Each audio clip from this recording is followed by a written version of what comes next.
Hello and welcome to part 2 of the profit and loss series. Now in this question we are still on the profit.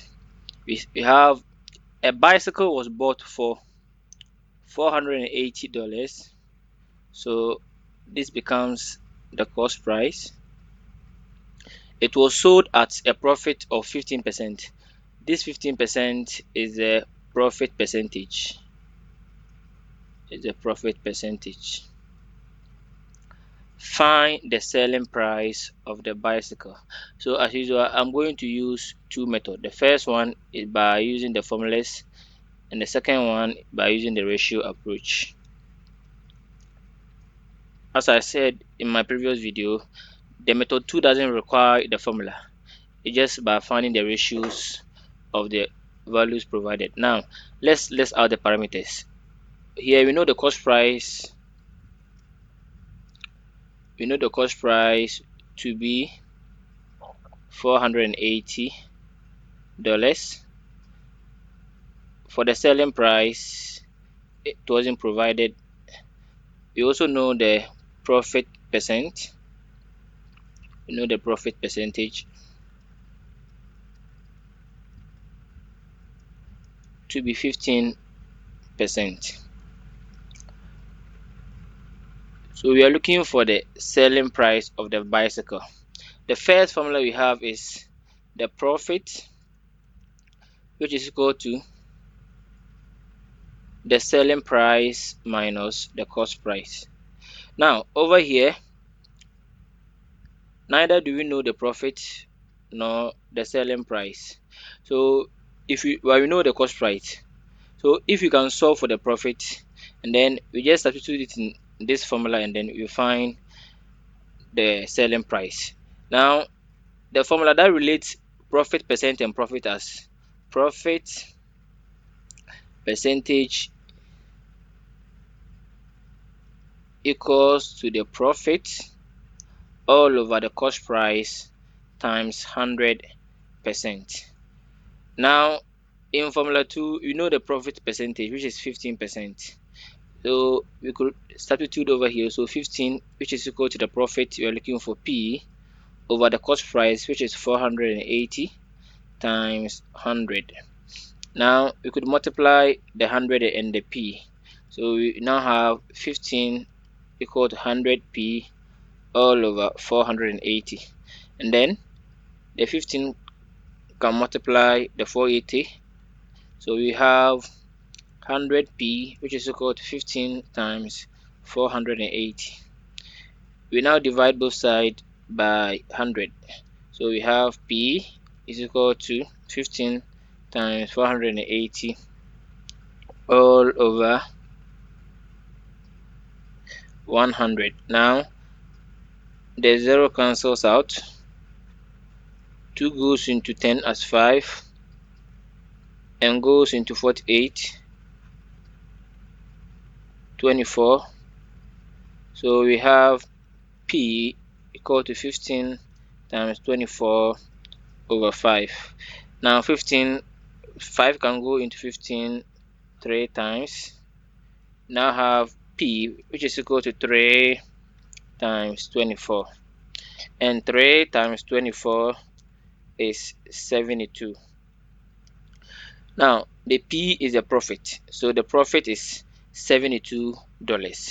Now let me do that one over here. So we know the profit to be $72. Now the profit equal to the selling price minus the cost price. Now the profit is 72, the selling price we are looking for, and the cost price is $480. So we want to let the selling price be alone or be at one place, so we can add both sides of the equation by 782 plus 480, 782 minus 480 plus 480. So this one cancels out, and now we have 72 plus 480, which gives you 502. Therefore, the selling price of the bicycle. So we can just write, therefore, the selling,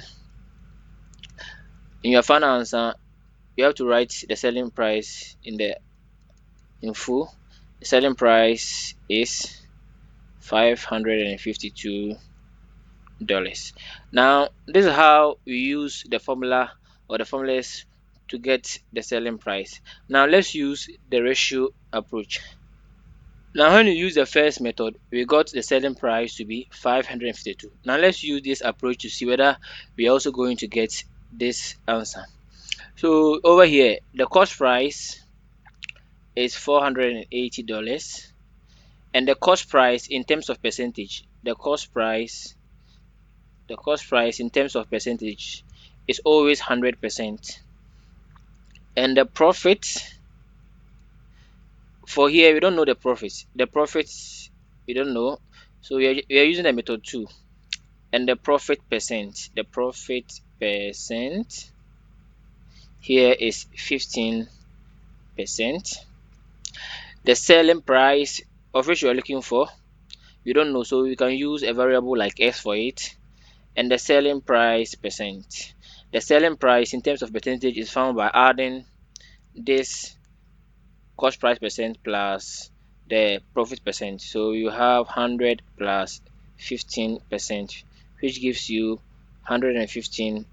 115%. Now, knowing this one, we can just make a ratio of the cost price to the selling price and the cost price percentage to the selling price percentage. So the cost price percent to the selling price, or equal to the cost price percent to the selling price percent. The cost price is 480. The selling price is also unknown, is x, and the cost price percent, which is 100, by the selling price percent, which is found by adding the cost price percent and the profit percent. So that one is 115. Now we just convert this ratio into fraction. We have 480 over x, which is equal to 100 over 115. Now this one is cross multiplication. So the 100 multiplies the s, and then 480 multiplies the 115. So now you have 100x, which is equal to 480 times 115, and then we divide both sides of the equation by 100. So here by 100 and also all over here by 100. The 100 cancels out, the 0 cancels this 0, and then also we can multiply. Even 2 goes here, 24, and 2 goes here as 5. So now we can multiply the 24 times 5. 24 times 115, which gives you 2760 all over 5. And if you type this in the calculator, you will have 552. So now this x, we were not looking for x, we were looking for the selling price. So therefore the selling price is $552. As you can see, in method 1 we used the formulas and then we had the answer, and in method 2 we use the ratio approach and then we also have the answer. Now the difference between is that this normally doesn't require formula. It's just by understanding how things work, because in a test you might forget the formulas involving profit, but if you understand this one you could also use one. So thanks again for watching this video. I will be uploading the part 3 of the profit and loss questions. Thanks for watching this video. Please don't forget to like this video, comment on it, and subscribe to my channel. God bless you.